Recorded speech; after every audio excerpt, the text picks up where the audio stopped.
Welcome to this Academy for Teachers Masterclass on reading the U.S. Constitution with Jill Lepore. I'm Amy Strassler, and I've been teaching social studies for the past 22 years, 12 of them at the NYCI School in Manhattan. I love teaching in the humanities because we kind of get to grapple with so many different subjects and ask our students big questions about why things are the way they are in the world or in the United States today. I love letting students know that school's more for learning how to ask questions and problem solve than it is about learning like the right answers. I've been a proud fellow of the Academy for Teachers, an organization that first gave me the exposure to some of the leading thinkers and doers, like today, in their field who are thoughtful enough to come and share their practice with educators. Over the time, and especially during the pandemic, the Academy has been a bit of a home away from school for me, providing a place to meet with teachers outside my school in a book club. Shout out to one of my fellow book club people that's here today, in other master classes, and process kind of what's going on in society right now and how it impacts our work in the classroom. Today I have the honor of introducing Jill Lepore. Jill teaches at Harvard, is a staff writer at The New Yorker, and is the host of the podcast, The Last Archive. A prize-winning professor, she teaches classes in evidence, historical methods, the humanities, and American political history. I'm fired up for this class because while teaching AP US history last year, I was reading her survey of US history, These Truths, and I'm really trying to use that book in place of a more traditional AP textbook moving forward. So I'll let you know how that works out. I also used her very thorough New Yorker articles on the origins of policing and the history of commissions investigating policing for one of my electives about the American War on Crime. And kids really felt that class was super relevant to what's going on right now. So I'm teaching another section of that starting in a couple weeks. Jill's not the only star, though, of our masterclass today. It's also my honor to introduce the 22 teachers here today who were selected from many applicants.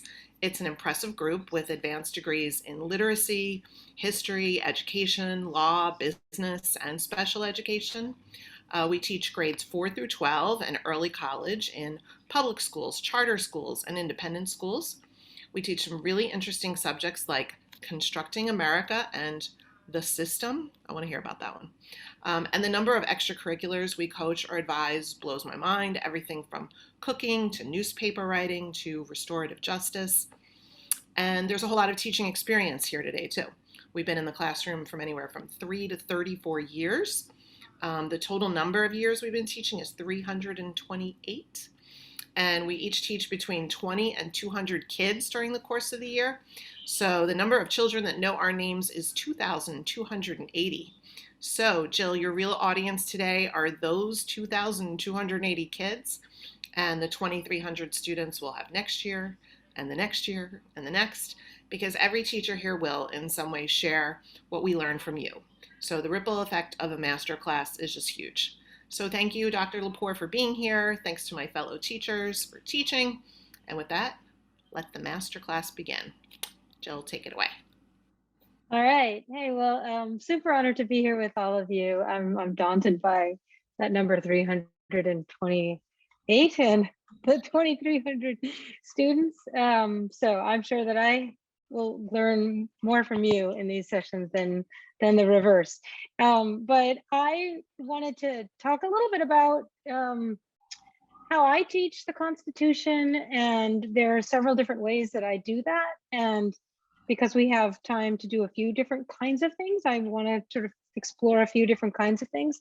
I want to just sort of lay out some ground rules to start, which is to say, first of all, I have terrible eyesight and I'm so zoomed out that I pretty reliably cannot read the chat. So don't try to communicate with me by way of the chat. It goes right past me. I'm happy to take questions as we go. Easy, if you want to wave at me, I might see it, but probably the raised hand feature will be the better way to catch my attention. And today, I'm mostly going to be showing slides and talking about, sort of just like modeling how I teach with this slide deck when I teach. This is a version of a lecture that I give in a freshman only class where I assume no knowledge of American history. We have a lot of non-US students. So although a lot of our Harvard freshmen have taken APUSH, I would say very sizable number of them. A lot of them have basically zero knowledge of American history. So I teach as if no one has any knowledge of American history, which is not to say it's the same as your students, but this isn't some upper level presentation that I'm going to be giving today. But I actually want to start with an exercise that I do routinely at the beginning of this lecture that is very hard to do on Zoom, but I nevertheless love it. So I am going to try to encourage us to figure out a way to do this. I'm going to put in the chat a link to a Google Drive folder that has 4 pages in it. It should be free access. You should all be able to get into that. What it is the New York Packet, which is a New York City newspaper from October of 1787. And what I do when I teach with the New York Packet is not send it out by Zoom, hoping we're in person. I make a facsimile, full-size tabloid edition. I use 11 by 17 photocopy paper, back to back. It's 2 sheets stapled down the left-hand side. And then I have this giant, basically an 18th century newspaper facsimile. Students walk into the room and I hand it out. And I say, we're going to take a few minutes while you read the news of today, October 30th, 1787. And I ask people to just shout out what's in the newspaper. So we're going to do that. I'm going to ask you to, you don't have to analyze it. I just want to report. We're sitting at the breakfast table together. What's going on in the world today as we have our coffee and our hot chocolate and our eggs and bacon and toast and frosted flakes. And so you can look at any particular page lovingly. You can scroll through the 4 different pages. All 18th century newspapers were just 4 pages long. They were all in a single sheet of paper. They're all weekly newspapers. It took 16 hours to set the type of an 18th century newspaper. So they only came out once a week. And a lot of things appeared in multiple editions. So people want to you don't have to raise your hand for this, just unmute yourself and shout out. I don't need to, we could just, what's in the news today? Federalist number 1. Federalist number 1. A very sharp as the first place that the Federalist Papers, those 85 essays all appeared originally in the newspaper. They were written to persuade New Yorkers to ratify the Constitution. I'm just going to say all these lecture-y things that I say that I assume you guys know, and you can just say, yeah, okay, that's what Federalist Papers are. All right, but this is how people read the Federalist. They weren't printed as a book for quite some time after. There's a bankruptcy notice. Bankruptcy notice, okay. John Glover has imported linens from Ireland. Okay, if you want to get some nice Irish linens, go down to John Glover's shop. Erupting volcanoes in Sicily. Excellent. A little bit of foreign news. Like, that's an extraordinarily far away place to hear about at your New York breakfast table. Lots of commercial news. Commercial news? Like what? Like packet ships and what's for sale and somebody needing, various position type of things. I mean, it's the driving factor behind the production of the newspaper then and now.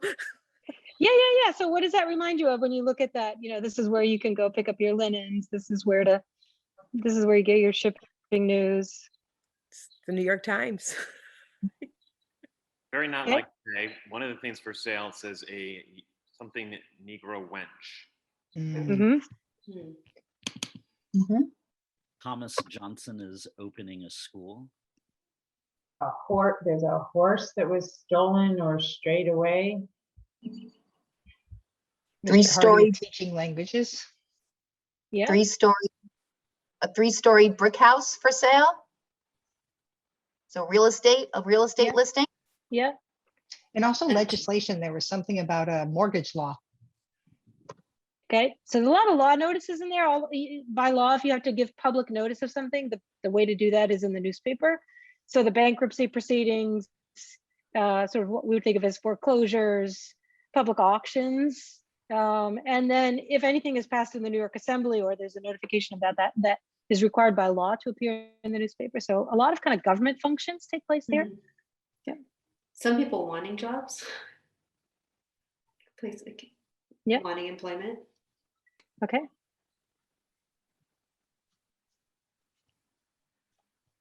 Anything else you see?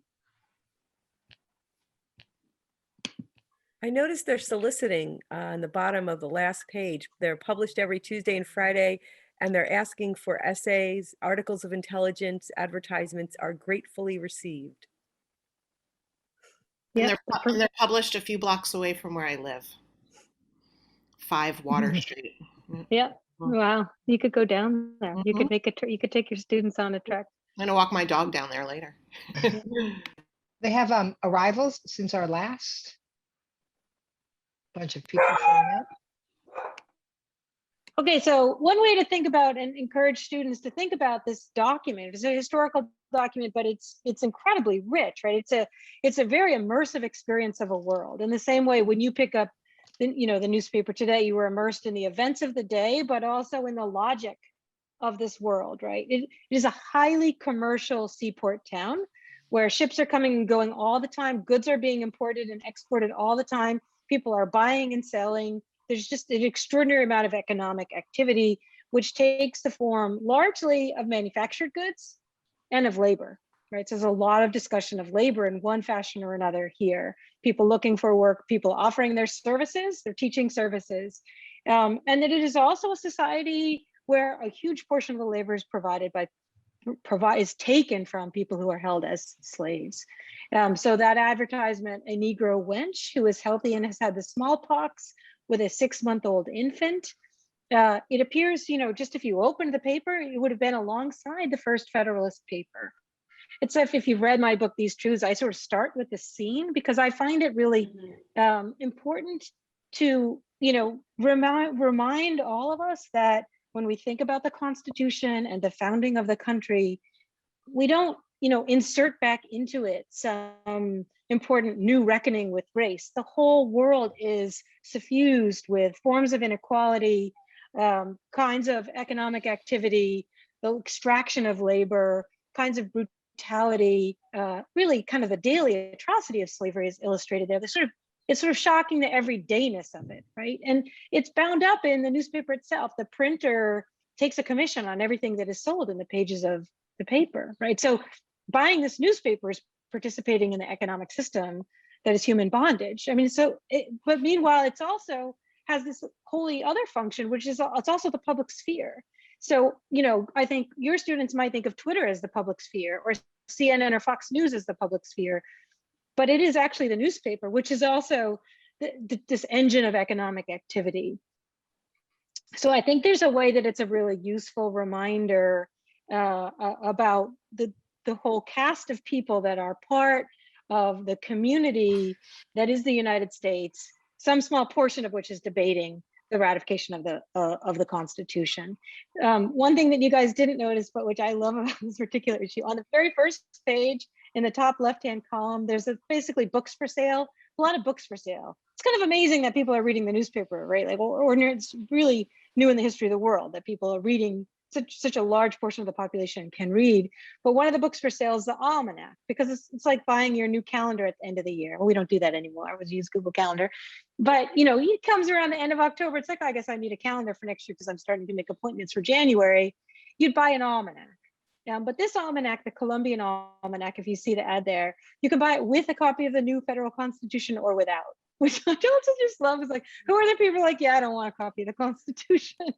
I just love the, it's just a thing. Like everybody's debating it, but it is also just like, I don't want that in my almanac. I need the blank pages because that's where I keep note of, my accounts, or that's where I know what, my wife's birthday or whatever you might do with these scratches of paper. So I just really like doing a close reading of this facsimile that I make every year and pass out because it's fun, because also I think our students don't know what reading a newspaper is anymore.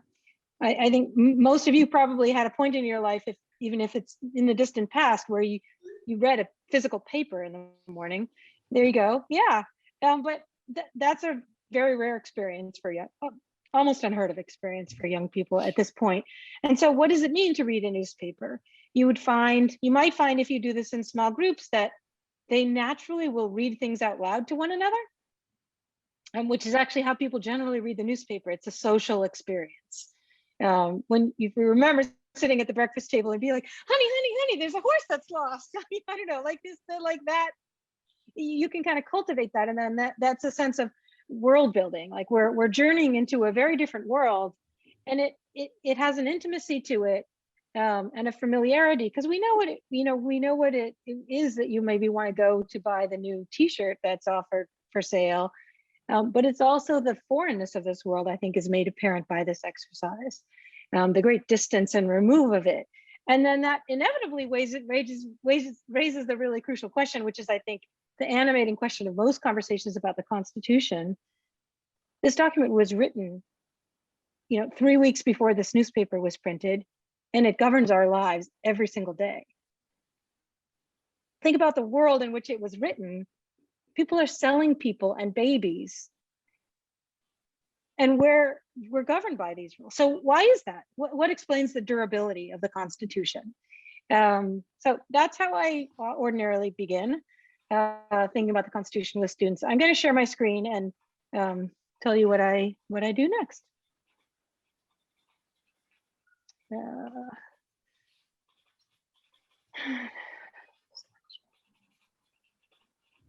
Okay, you guys can see. Can I get a thumbs up if you can see my slide? Okay, great. All right, I'm going to move into a room that isn't so bright too. Okay, so I want to talk about when I introduce students to the Constitution, I that way with reference to this close reading. I generally let the students keep my facsimile copies of the New York Packet, because they often come home with funny stories about what their parents said when they brought home an 18th century newspaper. But a lot of the other reason I begin that way is a lot of my conversation is trying to recover for students in a digital age how important writing down the rules and then printing them so that people could read them was, and how novel that is. And that, in many ways, to me, is the real radicalism of the Constitution. That is to say, not the set of rules, but the idea that we could read our way into a political order, which also means that some people are not read into it. And then how do you write yourself into a political order? So a lot of how I talk about the document and how I talk about the Federalist Papers has to do with those matters, partly because the students, I think, are perplexed by print culture and the material world of paper reading. I'm going to skip over this. So one other way that I prioritize how we collectively wrestle with the Constitution and the political order it creates is by helping the students to see from the beginning, as when you, in my little group of people, introduce themselves, we kind of, everybody talked about the kind of caveats that they offer about the Constitution, because it creates a political community that excludes all sorts of people, and that in many ways erases them from the page. So I talk about the Constitution both in what we can see in it, but also what we don't see in it. And so I tend to begin by thinking about originalists, and I explain, that originalism is a mode of constitutional interpretation that's historically quite new. It dates to the 1970s. It only rises to public prominence outside of the legal academy in the 1980s. But it is actually how our current Supreme Court works and how most of federal law works. That is to say, many judges believe that the way to decide whether something is in violation of the Constitution is to say, what did the Constitution originally say to the people that first wrote and read it?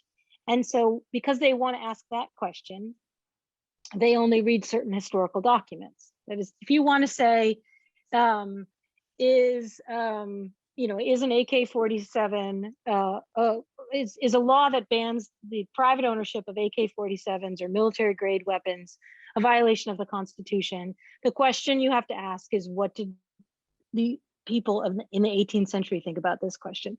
But not just any people. The question is always, what does the Constitution say? What do the Federalist Papers say?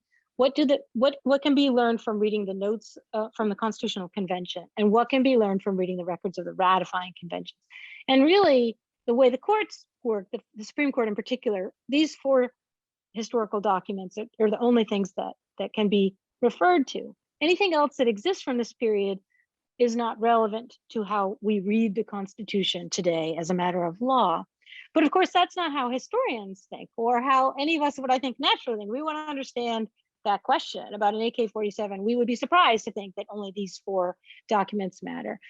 This comes from a very particular historical moment. So famously, Robert Bork said in 1990 that if someone found a letter from George Washington to Martha, his wife, telling her that he meant by the power to lay tax, that what he meant by the power to lay taxes was not what other people meant, that would not change our reading of the Constitution in the slightest. That is to say, just to emphasize here, what the courts think, the way the courts read the Constitution is nothing matters. No historical document can speak to its meaning except for the Constitution, the Federalist Papers, the records of the ratifying conventions, and the records of the Constitutional Convention itself.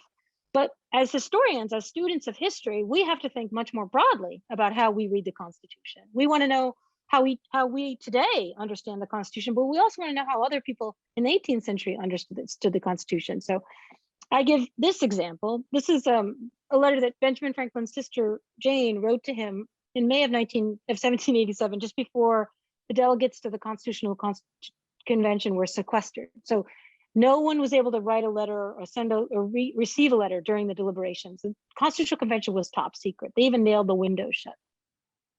She wrote him a letter from Boston and said, you can read this on your own, but she basically said, I really hope that you will beat the swords into plowshares. She was a pacifist. She had lived in a besieged town with the redcoats occupying Boston. She found it terrifying. Women were raped by the British soldiers routinely. She hated guns. She hated the military. She wanted the Constitution to have measures in it that would put an end to dangerous weapons.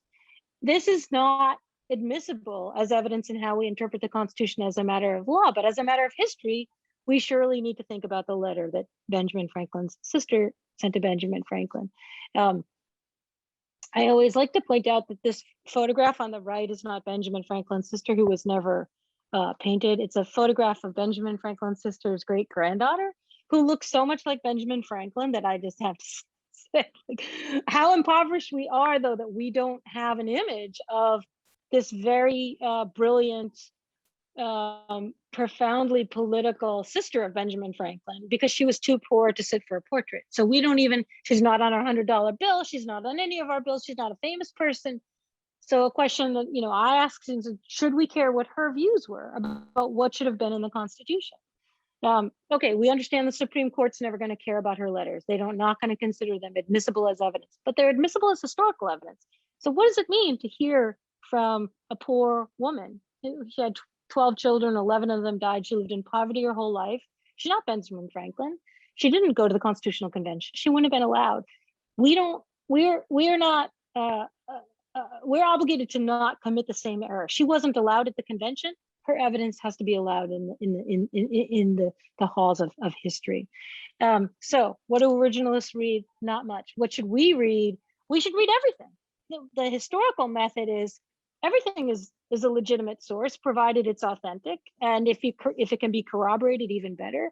So that's why I had you read the newspaper. We want to reconstruct the whole world in which the Constitution was written. If we're really to understand the Constitution, we are trying to understand that world. We could go to your local burying ground and read tombstones. We could find a building in the neighborhood that's from the 18th century and look at it. We could look at portraits in a museum nearby. We could read oral histories. We could read novels from the era. We could look at diaries. We could look at everything. So teaching the Constitution is a way to really kind of teach the historical method, is to say, how do historians work? Very different than how courts work. In courts, only certain things matter. In the court of history, everything counts as evidence. You need to weigh it judiciously, but it's all admissible.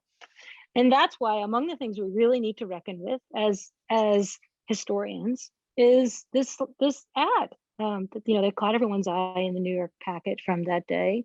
What are the implications of this few lines of text that in some ways are inside the Federalist Papers, just hidden from us, right? This system of order and rule, the first Federalist paper, is all about how the United States will be answering the question for all of humankind and for all of eternity, whether people are capable of ruling themselves by reason and choice, rather than falling, like every other people in the history of humanity, under the sway of accident and force. This woman and her child were ruled by force. This is a rule of force. This is not a rule of consent. How are we to understand this as almost, you know, on the same sheet of paper as the first Federalist paper? So I try to present that as a kind of challenge that our own grappling with the Constitution is meant to try to reach. So if you guys want me to, I'm worried about running out of time, but I also want people to be able to ask questions. Do you want me to pause here? Anyone have anything you want to raise with me before I move on? Yeah. Sorry, go ahead. I guess I hope that's me. Yeah, I was- Matthew, sorry, I couldn't see your name. I really can't see that's, anything else. that's okay. I was kind of curious, and I guess this is like a little bit of a big picture question, but how you go about like finding these kind of, you know, newspaper articles, you know, say if you were doing a similar kind of thing in a different time period, you know, how do you go about even, you know, finding these kinds of sources? Yeah, so that's why I sent you the Google link. You're all welcome to use the New York packet from 1787. The Library of Congress has digitized an incredibly rich collection of digital newspapers. I'm trying to think of moments where I tend to use newspaper coverage. If there's an event that I'm going to teach, I might pull together a sample of different newspaper stories about it and have students kind of compare them. You can pretty easily search the Library of Congress's digital newspaper collection in that way. Like, let's say you were interested in the Scopes trial. You're going to teach something about the Scopes trial from 1925, and you wanted to have like, well, how did the New York Times cover it versus the Tennessee, you know, the Dayton Ledger of Tennessee? That's a question you could answer pretty quickly. You could pull up a couple of different stories to show the range of newspaper coverage of an event. You could even, depending on the grade your students are in, give them the exercise of looking for a few different stories. My podcast, The Last Archive, the first episode of the first season is about a murder in Vermont in 1919. And I have links there to the newspaper stories that cover the murder, because the state of Vermont has its own newspaper database. So there are things like that that you could just use if you wanted to kind of look at newspapers. Okay, I'm gonna go on, but I'll try to keep pausing for questions as we go. So in order to understand how people read the Constitution in the 18th century, if we want to like understand the document as read, we need to know a little bit about reading, because we read differently than dead people did. So reading, like everything else, has a history. So I spent a little time asking people generally what they see in this portrait. This is Benjamin Franklin in 1767. You want to, if anyone wants to raise a hand, what do you see here? What can you say about this portrait of Franklin? Elite? I just noticed the clothes. That's okay. First thing I noticed, you know, finely dressed. Very finely dressed. So there's a lushness here, right? These velvets on the velvet, just the table is nicely dressed. He's a prosperous person. That we're seeing right here, that he's a prosperous person. Sorry, I somehow can't see names in the chat here. So if you've got yeah, thank you. I was noticing bifocals. I wonder if those were homemade. Yeah, Franklin, as you know, invented the bifocal. He was one of the very few people in the 18th century to have, at this point, to have himself portrayed wearing glasses. Very unusual, but very important part of the portrait here. Felicia? I was going to say that as well, but also that he has what seems to be like a book as well as a pamphlet. So a couple different kinds. And then that's an interesting bust. I'm trying to figure out what that bust is, like this, who he's sitting in front of. That's a deliberate choice, like to be painted with whomever. Absolutely. I believe it's Isaac Newton. Abby? Oh, yeah, I was going to say the books and the pamphlet, that the pamphlets are tied together. So there's a way to lose papers if you're not careful. Yep. Okay. Tara? I think it's interesting the different kinds of binding on the different documents that he has. The one in his hand is bound with something that looks very temporary, as opposed to no binding on maybe the newspaper next to him, as opposed to the books that are hardbound, just making me think about like the intent of distribution as well as like longevity of each of these things that he has in front of him. Mm-hmm. Yeah, great. So, okay, so the basic thing is here, Franklin has chosen, you choose your portrait, right? Like you don't, it's not an accident. It's not like a photograph, right? It took weeks to sit for this. He wanted to be painted reading. He's reading with his glasses on, with his reading glasses on. And as people pointed out, reading all different sorts of things. The books seem to be more like scholarly. The paper in his hands looks to me like a legal document, which tend to be tied together in this fashion. Then I think below that maybe would be letters. It would be legible to people looking at this portrait in 1787, what these different categories of things are. But he's immersed in many different kinds of texts, looked over by Isaac Newton. So it's a celebration of learning, of reading, of science, of luxury and wealth. And then it is, I think of this as very much a portrait of the Enlightenment, right? Here is the light of reason lighting up his face. Like, where's the source of light here? We don't see a candle or anything. It looks like it's evening. It's the light of the ideas that are illuminating him. So it's a way to talk. It's a good way to talk about the Enlightenment, in some ways, and the force of the Enlightenment and the centrality of reading and becoming illuminated by science. Here is one of the ways that I think about that. I think there's one question still. Yeah, I actually want to say that one of the things that, because I do have students really analyze paintings, so we can't see how intentional these, I'm sure the books have titles, I'm sure that you could actually identify them, but also no religious artifacts, which would be very, the lack of religious representation for a portrait. You wouldn't see something on a wall, on a table. It's clearly meant to be someone who's a man of reason and not a man of faith. And I think that's also emphasized the posturing, the thoughtfulness. I should say that if you look at any picture, and I would suggest for anyone who's interested, of women and a book, 10 to 1, they'll be, if they're actually reading, it's a Bible, and 10 to 1, they're actually not looking at the book, they're looking at the artist. So they're showing him not looking up, they're really being focused. All of these things are intentional, and would have been read thoughtfully by the viewer of this painting as much as you might read a document. Absolutely. So you've given me a beautiful segue into my next set of slides here. So I want to talk, then I would contrast exactly has been pointed out, that Franklin's Enlightenment portrait with these Protestant portraits, right? This is Richard Mather and Increase Mather, father and son, 17th century Puritan ministers. Mather went on to be president of Harvard. These are ministers. These are men of the cloth, but they're also men of the book. I mean, if you look at Increase Mather, the collar of his cloak looks like the pages of an open book, right? So Protestantism is about reading, this act of reading, but it's about the act of reading the Bible and deferring to it, right? Rather than being illuminated with it, it's about being submitting oneself to it. There is also, the Richard Mather portrait does include spectacles. There are these eyeglasses, these tiny glasses he has in his hand. So eyeglasses are in portraits a lot because they mean that you read a lot, because the only people who had glasses at this time were readers. There was no like, you wanted to see things better. People didn't wear glasses except to read.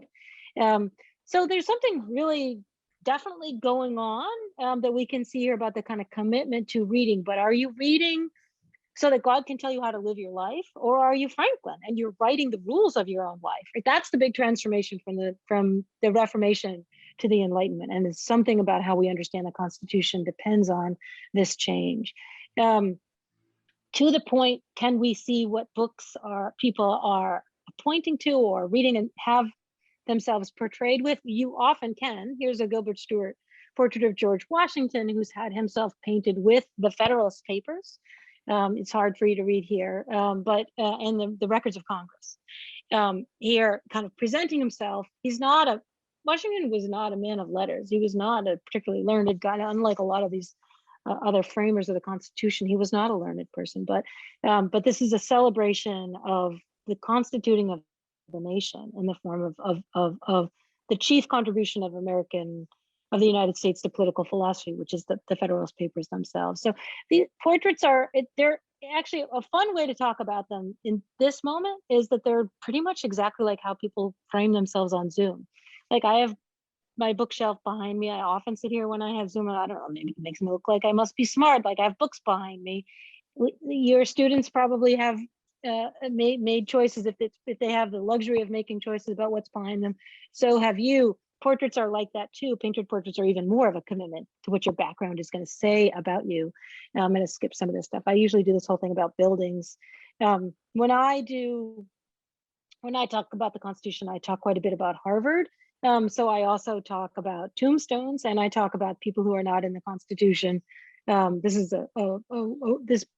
this tombstone right here lies the body of Cicely, Negro late servant to the Reverend Mr. William Brattle, who was at Harvard at the time. So there are these tombstones that we talk about. What are other things that you read that survive from the 18th century? Newspapers don't really, I mean, you can find them because they've been digitized. The Constitution survives. You can hand out a pocket copy, and tombstones survive. And we also talk about reading buildings, so reading other kinds of sources. Partly because this isn't like a fancy, like, we must love Harvard thing, but more, I try to do local storytelling in my teaching. So I'm teaching students who are in Cambridge, or wish they were if they're doing remote. So we talk about, how do we know how Harvard students would have read the Constitution? The main hall where students at Harvard lived burned down in 1764. And the entire library was destroyed. So we know everything that was in it, because the president of the college had to describe what was in it, what was lost, to ask people to donate replacement books because the entire library was destroyed. And all the students lived in the building. The dorm rooms were in the same building as the library. The students were home for Christmas vacation at the time the building burned down, and they had to make a list of everything that was in their dorm rooms in order to get basically in money back for what they had lost. And so their lists, I do this with my students. I have them before we do this, I have them close their eyes for a minute and think about it, and then write down everything that's in their dorm room if their dorm room was destroyed. And we can, like, what books they have, and they always have like David Foster Wallace or something. But then we do, this is very much another kind of interactive moment when I'm teaching, where I show this book list. And I'm like, what books were Harvard students reading in the 1760s? And I'm not going to go through this, but what they find is there's a kind of surprising amount of John Locke. So we talk about why they would be reading John Locke, and they're reading a lot of Latin. I spend a lot of time with them. This is actually a really fun thing to do, because these are booky kids, and they're really interested in what people read. And then I talk about why, how other ways we might measure people's changing political beliefs in the 18th century. So up until the modern day, most liberal arts education consisted of having formal debates. And I'll talk about this a little bit tomorrow as well. But so the debates that the Harvard class had all survived. The titles of the debates. And if you read the titles of the debates from the 1760s and 1770s, they are actually all asking young people to ask, well, what do you think the rules should be? Who should have power over us? Over whom should you have power? What is justice? How do we know what's fair? What is tyranny? These are the questions that young people are asking. We ask today too. Well, what is justice? What would be justice in the George Floyd trial? What is tyranny? Is the police power tyrannical? Who has power over you? Should you be able to vote even though you're only 15? Like, what are the questions that these are questions that young people, Harvard students at the time would have been teenagers, asked, and they were required to answer. These are the people that are going to go on to write the Constitution and debate whether or not it should be ratified. We should be asking these same questions too. Are the people the sole judges of their rights and liberties? Well, that's still a really good question. But the whole mode of education, in other words, was the mode of asking people to take a position on a question and debate it. So I do a lot of debate instruction in my own teaching. And then I told them that in 1773, the Harvard students' debate topic was on the legality of enslaving the Africans. And so, you know, if this was a question that people asked because they knew it was a question, that is to say, people, many of them who were slave owners in 1773, how did they continue the practice? Like, why wasn't slavery abolished at this moment? If there's an enormous amount going on, a lot of intellectual fervent, it's enlightenment based around who's free, who's unfree, what's power, what's tyranny, what's fairness. How do we devise a system that's a government that's just? How do we preserve our liberties? Why did this not get solved then? Is another whole route that you can take a discussion in. But getting to the Constitution, the point that I make, having looked at how people read and what people read and the questions that people ask about what they're reading, we spend a little bit of time with Locke, which is, you know, some of you guys are teaching 4th and 5th graders, so I'm going to just whip through this. But the political philosophy behind the Constitution is really important, and it actually is useful to point out that our system of government is based on the idea that we could have a fresh start, that you could stop everything, have a big meeting, and say, what are the rules by which we should live together? And that idea is an Enlightenment idea, but it also has its analog in the idea that each of us, when we are born, has a fresh start and a rejection of kind of a sense of predestination. You know, that Locke had written that let us imagine the mind to be a piece of blank paper, a white blank page. We're born, our mind is a blank page. And who we become is a story that we write ourselves. This is a very Enlightenment idea. We actually, most of us believe this still, right? That we write the story of our own lives. We start out with a blank slate or a blank page, as Locke wrote. That same idea is the idea that the people that wrote the Constitution understood about government. That is to say, the human mind was like government. We start out with nothing and we invent it. It's not natural. Therefore, you know, kings can't just say, I rule over you. Or an idea like white supremacy that just doesn't exist in the world. Someone invented that idea. It can be uninvented. It can be defeated. Because we're born, it's blank when we start out. It's a blank page when we start out. Who we are, what our system of government is, we have to write it down. And in the case of a system of government, we then agree on it. We read it together. I'm going to skip through some of this. So this is the way in which, when people were, you know, opening up their New York packet in 1787, you know, what they were asked to do was to say, you know, we're starting again. We're coming up with a whole new system of government. We could have a constitutional convention tomorrow and do the same thing. It's provided for in the Constitution that we can have another constitutional convention, throw away this Constitution and start another one. But think about how disruptive that would be. Well, it was that disruptive then too. So how did it happen? What does it mean? Should we still hold on to this set of ideas about how we rule together and rule one another? I spend a lot of time with, and there are tremendous teaching resources out there for documents that, in the spirit of that letter from Jane Franklin, with which I can surround the Constitution as a legal document. Because I argue in my own work as a scholar that so many of these ideas about natural rights and the sovereignty of the people and the consent of the governed that are expressed in the Declaration of Independence and then in the Constitution, in fact, come from petitions filed by enslaved people seeking their freedom, who are asserting their natural rights. So there's a whole body of these petitions. There's a similar body, but it makes different claims from indigenous people seeking sovereignty or declaring their sovereignty. It's possible to teach the Constitution alongside, that is, many other legal forms that do the same thing, that say, here's a blank page. On it, I am writing down what my rights are relative to you. It exists on this piece of paper, and I can make it manifest in the world. So I'm going to pause there for questions because I feel like I'm going really fast through this whole long presentation.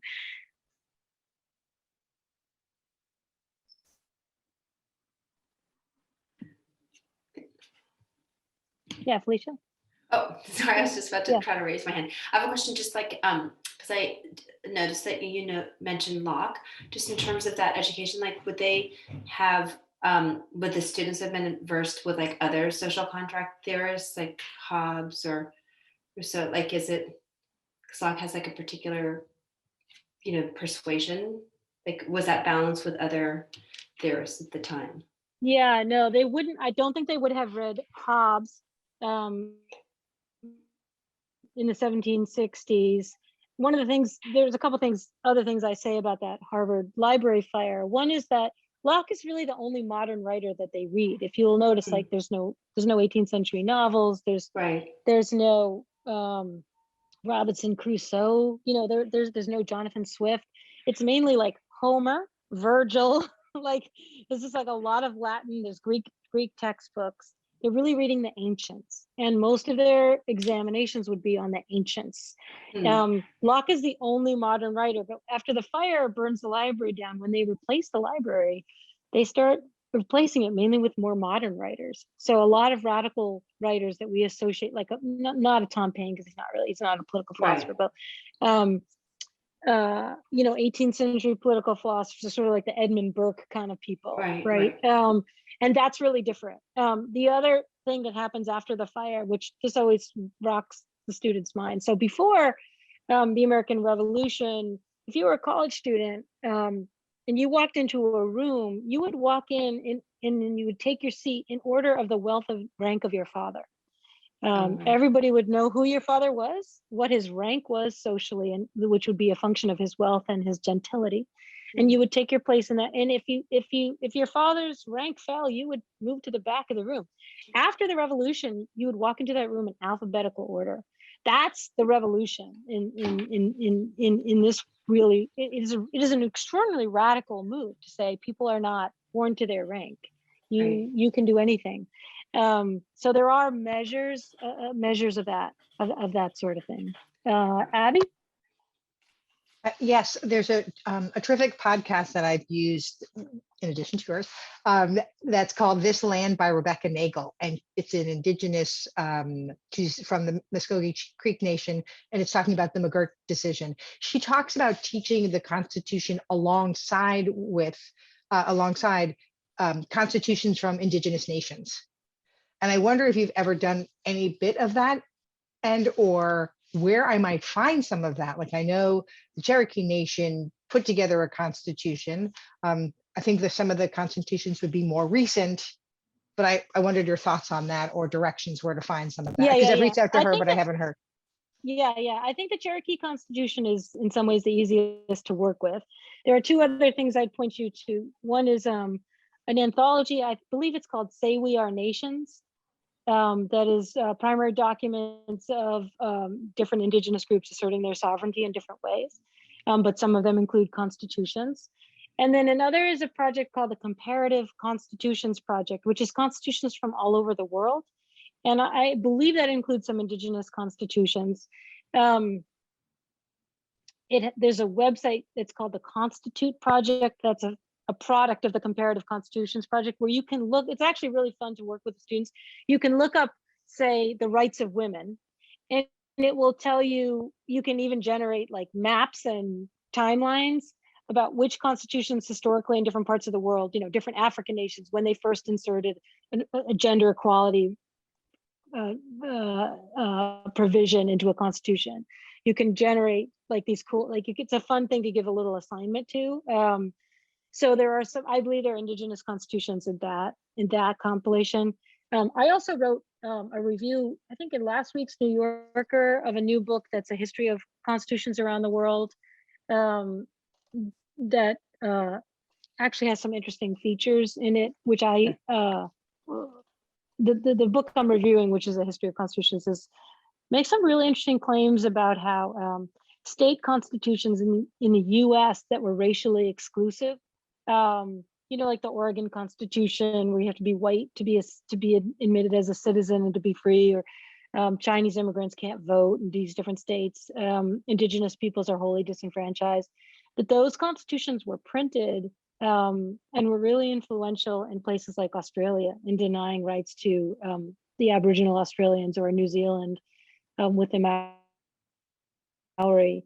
There's a really interesting story around how constitutions around the world, you're better off without a constitution unless you're some of the people that get written into the constitution. For instance, women's rights tend to decline around the world when people adopt constitutions, because before then, there aren't really rules that exclude women. So there are a lot of places, as you probably know, in the US where you could vote until the constitution, and then you couldn't. So it's just a kind of interesting problem. I see one more hand up, but I can't read That's your great. name. I'm sorry. But the, yeah. Was that me or Amy? I'm sorry. I think there are two. more. Harry, that's Yeah. you. Yeah. Okay, very good. So the idea that that this goes back to the originalism, and originalism is sort of bad history, which happens repeatedly. And was there one thing that originalists tend to do also is to look at like English common law doctrines that happened before they sat down? Is there any sort of historical evidence that people like talked about what it meant to have own property and things like that? Because there are a lot of decisions where somebody like Scalia will say, well, back then they thought property meant this because that's what English common law said it meant. And that sort of gets incorporated into like the takings clause or searches and seizures and things like that. So I, like how pervasive, or just by looking at that newspaper, obviously, legal notices and business notices are in there all the time. Are these the kind of things that your sort of average person would be aware of? Yeah, that's a good question. I mean, I would say, just to be clear, I don't use this as an occasion to sort of besmirch originalism. Like that would be a political claim that I'm not making here. I'm just saying, like, originalism is crappy history. I mean, Right. whether it's good jurisprudence is kind of off the table here, Right, but it's terrible history. Right. But where they look to some of that common law stuff, they tend to be looking in like dictionaries. They just want to find a Blackstone meaning. or whatever. Yeah, or like, or early Webster's first compendium or something. And it's just silly to me as a historian. Like the meaning of if you're actually wanting to be interested in the meaning of a word, you'd have to do quite a bit more research. And there's this weird restriction of the public meaning of a thing, but then what's the public meaning? The public meaning really has to be said by someone who's an office holder in a public venue in an assembly, and that's As opposed to the populace, right? As opposed to the public. Yeah. So how do you put the people back in? Well, the political critique of originalism is it's a way to take the people out. Right. When the jurisprudence that has evolved has been about putting the people back in, who were, if you go back to the original, well, then only certain people get to say anything. Well, so I don't want to just belabor this point. Right. Abby, do you still have a different? Yeah. Nope. Let me take my hand down and figure that out. Sorry. Okay. All right. Let me go a little bit further, and then I will pause again. So constitutions. I spend a lot of time thinking about the state constitutions, and if I were teaching in a state, I would spend time with the particular state. But historians tend to think of the state constitutions as experiments that the federal constitution relied on. Some of them didn't. Some of them provide models that the framers used, and some provide models that they didn't. Many of the constitutions in the northern states abolished slavery, some in quite powerful language, some in much more narrow rulings. Most of them made provision for their own amendment, which is really important and is an innovation of what becomes the federal constitution. I'm working on a new book that's about the history of trying to fix the Constitution. With regard to Hobbes, actually, I could have mentioned this earlier. I talk a bit about James Madison preparing for what will become his chief contribution in American political history, which is drafting the Constitution, which is something he starts, even before people start saying that Articles of Confederation don't work. He starts buying up books in the 1780s that are works of political philosophy that will help him in his study, many years worth of study of the nature of systems of government. And he writes this very to me, distressing letter in 1782. He's in Philadelphia, and there's a big book sale. Some rich guy has died, and his whole library is being sold off. And what they would do then, would print the catalog of the guy's library. And Madison, on a book buying spree, guy owns a copy of Thomas Hobbes' Leviathan, which is not that common to find in the colonies or in the New United States. He wants to buy Hobbes' Leviathan and a bunch of other works from this guy's library. And he writes to his father. He wants his father to send him money. And he says, if you don't send me money, I'll have to sell Billy, who is a Black man who has been enslaved to the Madison family since before James Madison was born. He later becomes free and becomes William Gardner and marries a woman who had been owned by Thomas Jefferson. They met in Philadelphia. So I spend a little time on this very distressing exchange, a man's life for a book about tyranny. So just to kind of think harder about some of these questions. After the Constitution is drafted, the questions that, for instance, students are debating in school change. I think they get a little bit more, even trickier about how we rule ourselves. Any of these, again, are questions that, well, not the ones about the tyranny of Great Britain, that we could continue to ask today. These are questions, is the distrust of governors in a democracy the cause of more good than evil? You could have a great conversation with your students about that question. Is it better for us to distrust the government? Does it make it better, a better government for us to not trust it? Or is it important that we trust the government? Really good questions. What does that question mean today? What did it mean in 1787? When the Constitution is finally drafted and signed by those who are willing to sign it, it's published in newspapers all over the country, as we've seen. So I want to spend a little bit of time talking about then what the Constitution does and what it doesn't do. Of course, it sets up a new system of rules that exclude, that deny the sovereignty of Native peoples, exclude them from this new system of government while not recognizing them as sovereign nations. It does not make possible, but also doesn't make impossible, the citizenship of women. And it creates a contorted system of language to shield from scrutiny and from abolition, both the Atlantic slave trade and the institution of slavery itself, which is written into the definition of the Republic through the 3/5 clause, which in class I would spend a lot of time with. But this is also a revolutionary era in many ways. And so we look at this portrait, this John Singleton Copley portrait, which I guess I will ask you, why have I included this image here and suggested to you that this is an image of revolutionary political activity?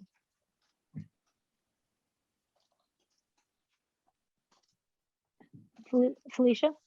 There's a woman there now who seems like maybe they're on balance, like on equal plane, and they're sort of, I don't know if they're discussing the paper. Yeah, I mean, Maybe. it's pretty striking that they're in the same frame, as you point out. They're actually at the same level. Ordinarily, a man would be standing and the woman would be seated. They're both seated. They appear to be in conversation, although not equally. He's kind of looking past her, but there's something companionable about this marriage. It's a married couple. That's revolutionary.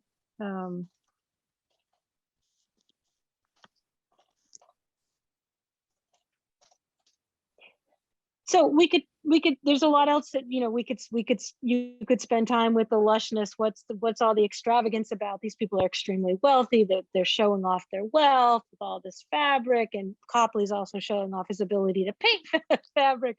There's all this weird reference to antiquity and the ancients, the Greek vase, the Roman columns, the figures in the background, but we're in the foreground. We're in this very modern. It's like the library where all the ancient books didn't really get replaced. Like, oh well, now we're reading modern literature. But also between them here is this sheet of paper. It's what divides the man from the woman here, which is a really interesting gesture. So we go back to think about Jane Franklin. who, if you look at her, this excerpt from her letter to her brother, you can see she doesn't know how to spell. She spells very differently than he does. There are ways that if you look at the writing of most people, they look much more like this. So we talk a little about learning and women in learning. But it is the case that, say, in Massachusetts, where I live, before the revolution, no public schools admitted girls. You could go to school if you were a girl to learn to sew, but you could go to church to learn to read, but you didn't go to school to learn to write. But after the revolution, girls were for the first time taught to write. Only boys before the revolution were taught to write. And there came to be this whole feminist critique of inequality that has to do with literacy, which has to do with feminists like the American writer Judith Sargent Murray in an essay on the equality of the sexes, published just a few years after the drafting of the Constitution, said there is no inequality in the capacity of men and women. There's just an inequality in their education. And the movement to educate girls becomes a huge part of the political reforms of the new republic. Women are left out of the Constitution, but they write themselves into it by acquiring literacy. The feminism of Mary Wollstonecraft comes out of this same era, the British feminist who writes a vindication of the rights of women, here quite fiercely, having herself portrayed not just as a reader, but as a writer. She has a quill here as well. This particular generation of revolutionary era white women are pursuing intellectual equality as a means to achieve political equality, pursuing educational opportunity as a means to achieve political equality, something that well-to-do white women do in the beginning in the late 18th century. It is a model that will be followed for many years afterwards. Amy?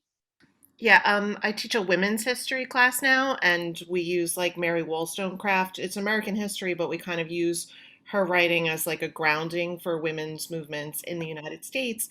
And one of the things we looked at was a newspaper article about the women of Lowell Mills. And when they go out on the picket, a newspaper reports that one of the women stood up and gave a Mary Wollstonecraft-like speech. And that's already like well into the 19th century. So it's cool to see how, like, you know, her writing had sticking power through for women. Yeah, it is really interesting. She, was obscure for a long time. Later in the 19th century, but Jane Franklin knew her. She didn't read her, but like even ordinary people had heard of Mary Wollstonecraft. She became a kind of symbol for something.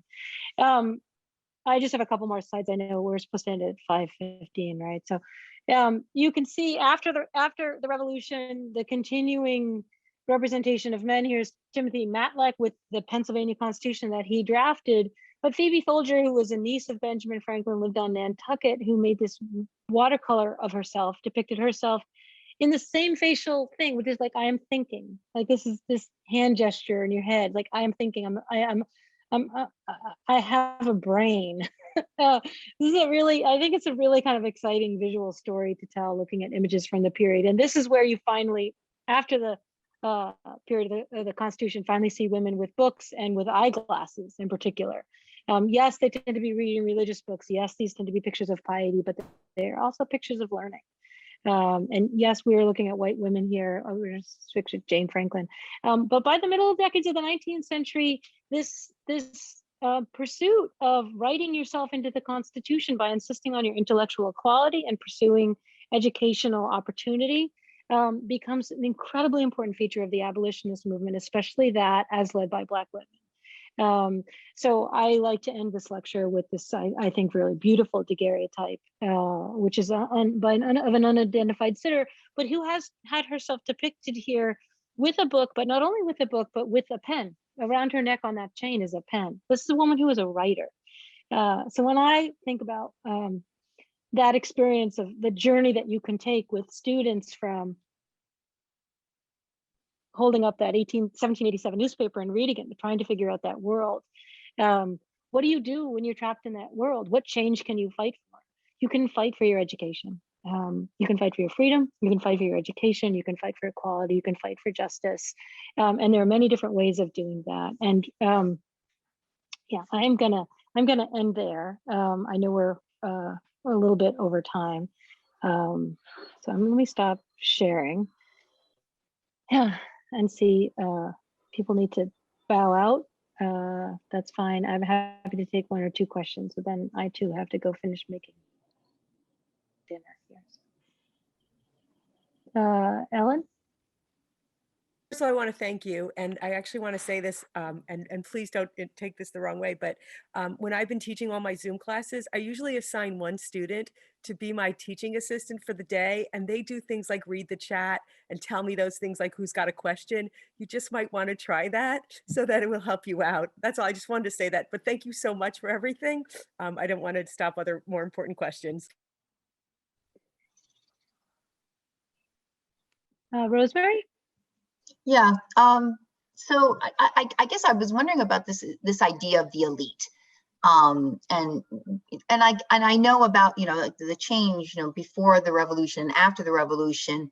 But I always wondered, how much of it was it truly this sense that it is now an egalitarian society, or how much of it was, well, we're going to play to the common man, and but the elites are still in control. There's that whole debate, and it's this idea of that the elite should be making these decisions, and that how much do we want the common man to be involved, let's say. Yeah. So I think that part of the problem with how people wrestle with that is the word equality and the word equal in the Declaration of Independence. We hold these truths to be self-evident, that all men are created equal.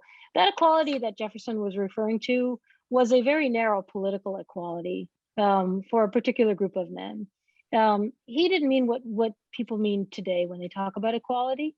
He really didn't. That meaning was imported into the Declaration of Independence and kind of constitutionalized in it by Black abolitionists in the 1820s, who tended to be evangelical Christians and who had a Christian notion of equality, that we are all equal in the eyes of God, men and women, black and white, all colors and all peoples. That the spiritual notion of equality was the truly radical notion of equality that Black abolitionists brought and then sanctified in the Declaration. So when we talk about that, we're not talking about Thomas Jefferson's idea of equality. It's an evolving sense. We're talking about a very different notion that now is the notion that is now, and that also made possible the Jacksonian era fight for the common man, for poor men to be able to participate politically. But that's not what's written into the original. That's a transformation. Yeah. Felicia? Oh, my question is really similar. I know we're out of time. So I guess I was just going to talk again about this idea of equality. And it's interesting when you mentioned that sort of almost like an originalist sort of interpretation of what he's saying in I know that's a declaration, but when I always give my students sort of a chapter from Danielle Allen's book, Our Declaration, because I love sort of how she presents this notion of sort of what does equality mean? What did he mean? Sort of like, how was it edited? But I think it's sort of interesting to see like this idea of like this notion of equality, how over time that interpretation has thus changed, but it's almost like an originalist view of the Declaration. But anyways, I don't want to, my question is really similar. So I want to say thank you so much. That was really interesting. And one quick question, like, could I find like stuff that you had on the slides? Would I be able to research and find these images and so forth on my own? Or is it just like Harvard Archives thing? Is it like public domain, most of what you had showed? Yeah, this is like all most these are all things that you could like they're scanned and on the web somewhere for sure. Yeah. Cool. Thank you so much. All right, well I don't want to hold people from going to make dinner. Does anyone need to close us out here? Thank you, Jill. I really appreciate it. Thank you. Thank you very much.